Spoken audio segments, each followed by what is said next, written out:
Hi hello नमस्कार, मी अश्विनी स्वागत करते तुमचं आपल्या छान अशा व्हिडिओ ब्लॉगमध्ये। तर चला, तुम्हाला पाठीमागं बॅग तर दिसतच असेल। कुठं जायचं आहे, कशासाठी जायचं आहे हे पण तुम्हाला मी पुढे व्हिडिओमध्ये सांगणारच आहे। आपला व्हिडिओ स्किप न करता शेवटपर्यंत नक्कीच बघा आणि अजूनपर्यंत आपल्या चॅनलला सबस्क्राईब केलं नसेल तर नक्कीच सबस्क्राईब करा। तर आमचा हा प्रवास होता गाडीवरचा, 4 जण आम्ही चाललो होतो गाडीवर, पण मध्येच रस्त्यात लागला पाऊस, त्याच्यामुळे थोडं थांबलो होतो। तर मी आले होते माझ्या माहेरी, कारण पण तसंच होतं, मैत्रिणीचा साखरपुडा आणि त्यानंतरनं बर्थडे सेलिब्रेशन पण होतं। तर बड्डे कोणाचा, तर माझ्या मम्मीचा कालच बड्डे झाला होता, पण बचत गटांच्या ज्या महिला आहेत ना त्या मिळून बड्डे करणार होत्या।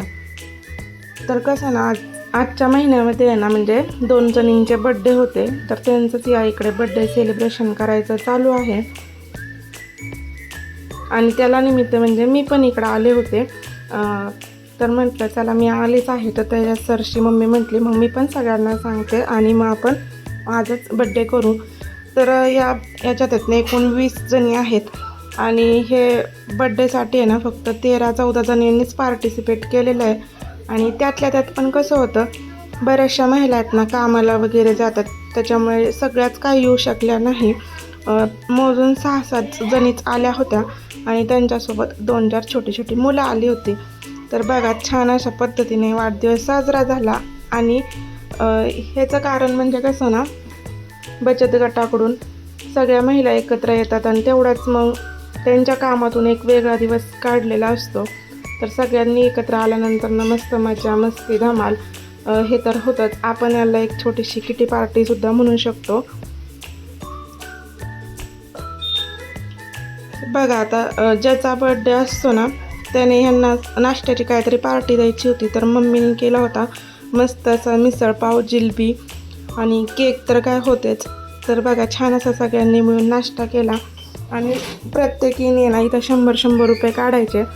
आता 13-14 जणींचे 1300-1400 रुपये होत असतील, मग त्यातले 300 रुपये केकसाठी आणि राहिलेले पैसे ज्याचा बड्डे आहे ना त्याच्यासाठी द्यायचे। मग ते छान असं त्याची साडी घेतं आणि पुढचा जो कोणाचा बड्डे असेल ना त्याच्या वेळेस ती साडी घालून जायची। पण साडी घेणं हे कंपल्सरी आहे आणि त्यांना म्हणजे सांगायचं, दाखवायची सुद्धा की आम्ही ही साडी घेतलेली आहे। आता कसं, इथं आल्यानंतर ना सगळेच पाहुणे जवळ आहेत, पाहुणे म्हणजे आत्याची सून किंवा चुलते वगैरे सगळे जवळच आहेत। मग गेल्या सरशी ना तिथं जायलाच लागतं।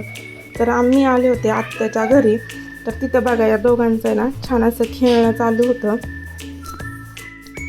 तर या इकडे ना मुलांनी पण छान असं एन्जॉय केला, कारण की त्यांची पण लहान छोटी 2 मुलं आणि माझी पण।